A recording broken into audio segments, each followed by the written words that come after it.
Bonjour à tous, on va voir ensemble à quoi correspondent les opérations d'achat et de vente sur les marchés financiers. Donc dans un premier temps, on va voir les notions de base.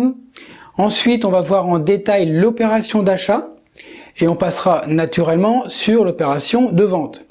Et puis on finira par un rappel général de ce qu'on ne veut jamais entendre.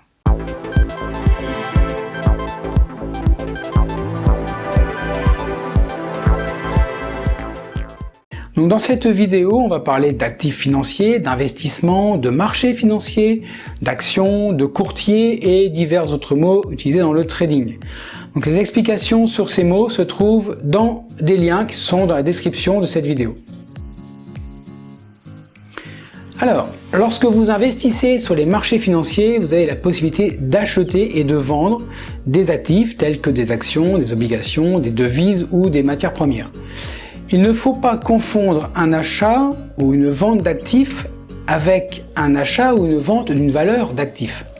Dans le premier cas, on acquiert un produit qu'on se fait livrer par Amazon ou par autre. Dans l'autre, on spécule sur le prix intrinsèque du produit. Regardons maintenant le terme acheter dans le contexte du trading. Donc on peut acheter pour investir. Lorsque vous achetez un actif financier, vous devenez propriétaire de celui-ci et vous espérez bien sûr que sa valeur augmentera à l'avenir. Vous pouvez acheter des actions d'une entreprise spécifique, des obligations gouvernementales, des devises étrangères, etc.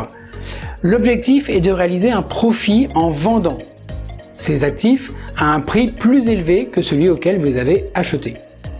Après, vous pouvez aussi acheter pour spéculer. Lorsque vous achetez un actif, vous spéculez sur le fait que sa valeur va augmenter. Par exemple, si vous achetez l'indice DAX, vous allez parier sur le fait que la valeur de l'indice va progresser. Je dis le mot parier, c'est une erreur de langage. On va travailler et on va analyser pour espérer plutôt que parier. Parier, c'est le jeu, hein, c'est pile ou face. Non. Il y a un travail en amont qui fait qu'on prévoit que les prix vont progresser. Si vos prévisions s'avèrent correctes, vous pourrez réaliser un bénéfice en vendant la valeur de l'indice à un prix plus élevé que celui auquel vous l'avez acheté. Et j'ai bien parlé de vendre la valeur de l'indice, car on est sur une opération de spéculation et non d'achat classique. Après, on peut acheter pour spéculer sur les devises.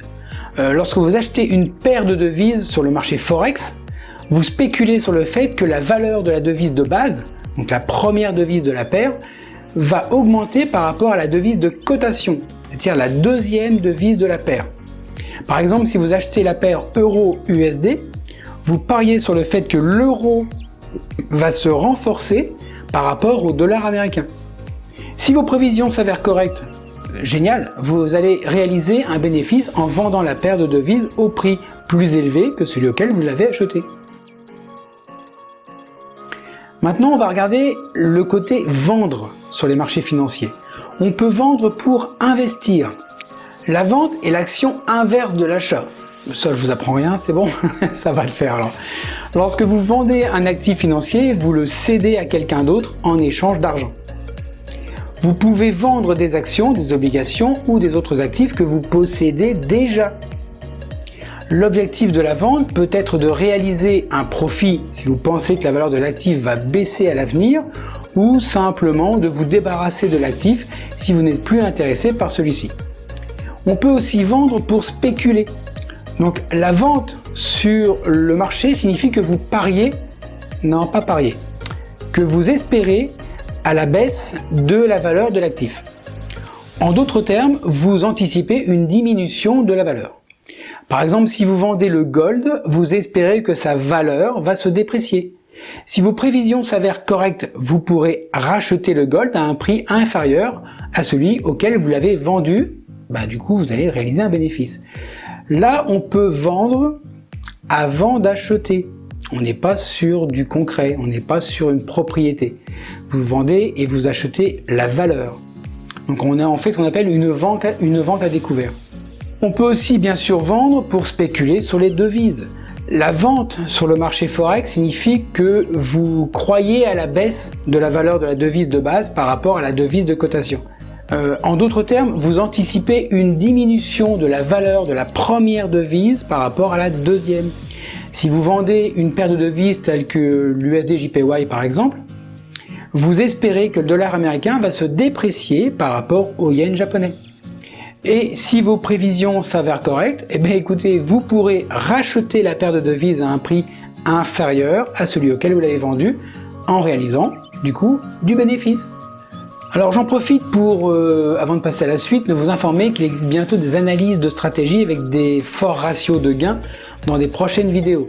Donc pour ne rien rater, abonnez-vous, et puis puisque vous avez le doigt sur la souris, profitez-en pour cliquer sur le pouce et lâchez-moi un commentaire, ça me fera plaisir de vous lire. En plus il y a des choses à dire et à comprendre et à produire derrière, je serai le premier content.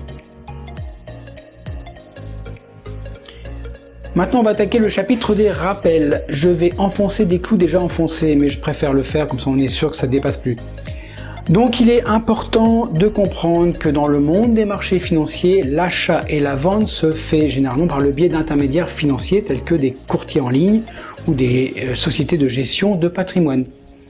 Vous devrez donc ouvrir un compte de trading auprès d'un courtier pour pouvoir acheter et vendre des actifs sur les marchés financiers. De plus, les transactions sur le marché Forex se font généralement par le biais de plateformes de trading comme MetaTrader, ProRealTime, TradingView, etc. Ils sont essentiels pour passer vos ordres d'achat et de vente. Maintenant, le clou que j'adore enfoncer, il est également essentiel de faire preuve de diligence et de prudence lors de l'achat et de la vente d'actifs financiers. J'aime bien quand je dis ça, on dirait un professeur. Donc la recherche, l'analyse des tendances du marché et la compréhension des risques associés à chaque transaction sont des compétences clés pour un trader, surtout celui qui veut survivre. Donc il est souvent, et je le fais de toute façon souvent, je le recommande, voire je l'impose pour ainsi dire, de se familiariser avec des concepts de base de l'investissement, de la gestion des risques, surtout de la gestion des risques, et de la diversification avant de commencer à négocier sur les marchés financiers. N'oubliez pas que les marchés financiers peuvent être volatiles et donc ça comporte encore plus de risques. Il est important de bien comprendre les termes et les mécanismes avant de vous lancer dans les opérations de trading. Toutes les vidéos que je fais sur la vulgarisation du vocabulaire du trading est fait pour comprendre de façon simple. Je m'adresse pas à des professionnels, je m'adresse à des particuliers.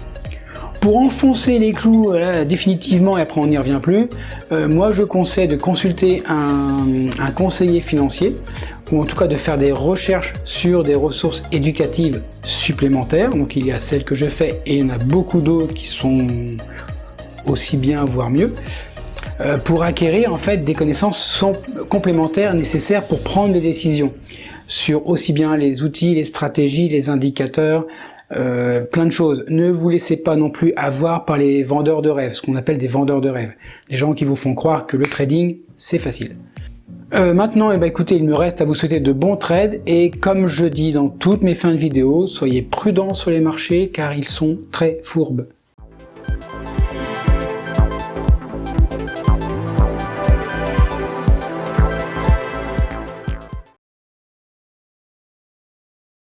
Donc voici ce que signifie le terme acheter dans le contexte d'investisseur.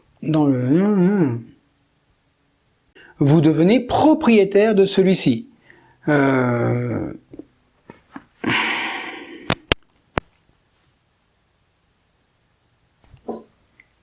Ok. On peut vendre pour investir. Alors, la vente... C'est fini, oui.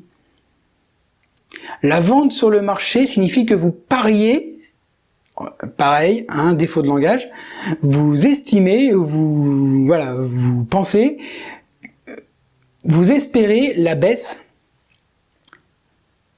Donc la vente sur le marché signifie que vous pariez, non pas parier, que vous espérez à la baisse de la valeur de l'actif. En d'autres termes, si vous en d'autres termes, vous espérez, non. En d'autres termes, vous anticipez une diminution. La vente sur le marché Forex signifie que vous préparez, que vous estimez. que vous, ah merde! Pas parier.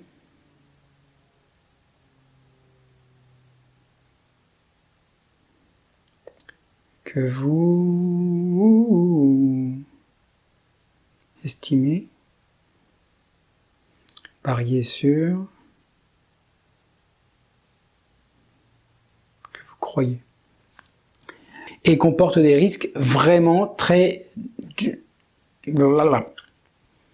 N'oubliez pas aussi que les marchés financiers comportent... Non, je suis fatigué, ça bafouille. Donc n'oubliez pas que les